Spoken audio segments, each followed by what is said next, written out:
Newsbreak.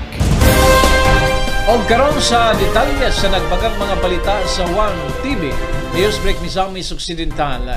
City Hall kamulo na nga inventory sa Rodriguez Tisa House.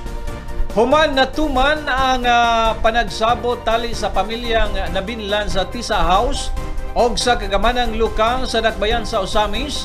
Kamulo na karon ang pag-inventory sa mga butang nga nasulod sa Tisa House. Apil na ang integridad sa estruktura nini.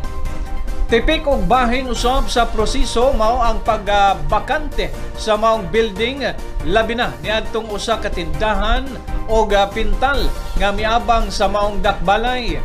Nagkanayon si Committee on Tourism Chairman Honorable Dinky Suiso. Gahuman sa inventory adunay mahitabong improvement o pagpaligon sa pagpaligon pa sa estruktura aron sa tuyo nga luwas kini sa mga turista nga mulaag puhon sa usa sa mga giilang centuries old land mark ning Dakbayan. Plano usab kining himuan og vintage style cafeteria og mahimong mapalit sa Tisa House ang mga usamisnon souvenirs. Dugang pa ni Konsehal Dinky Suiso nga ang Tisa House dato sa kasaysayan, tradisyon o kulturang usamisnon.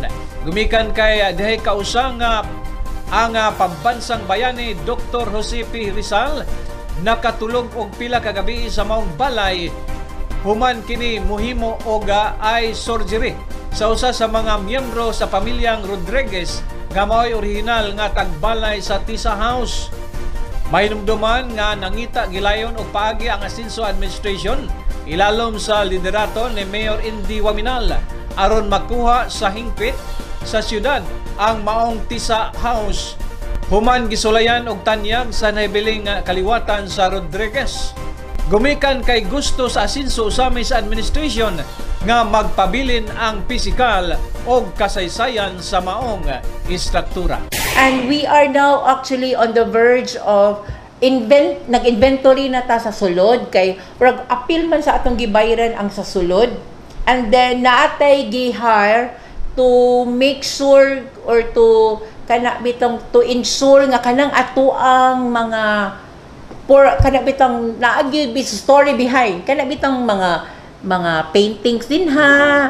Kaya nga ito ang gi-emphasize din nga. There was a time in the history sa ato ang syudad nga our national hero visited the Rodriguez and then stayed a night or two, and then nagtambal siya og kanang tag-iyaan ng balaya sa iyahang mata because Dr.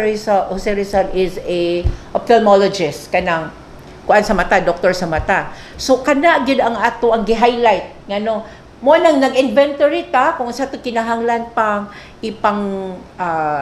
i-refurbish, i-rehabilitate, unsa to ipang-highlight. So with that, dayon I think we need to come up with a economic proposal, a tourism economic proposal or business proposal sa area nga there will be a system and operation mo nang kamulo po tag benchmarking sa ubang mga lugar kung sa ilang gihimo silang mga ancestral home para ma-apply po nato sa Rodriguez home. Like maybe pwede unsay mga souvenir item, unsay mga economic activity nga pwede nato introduce ni Rodriguez sa ubos maghimo batag cafe para kung naimo anha din ha, other than learning the past kinatay mga tourist guide, they could also pwede sila mga pisa ubos, then pwede sa kapalit og souvenirs. So mo na ato ang ginay-hinay o kana study gibansay-bansay nga inig-open ana gwapo na ang plaster sa Rodriguez House. Dili nato takag-abri, wala ta kabalo sa ato ang giabrihan.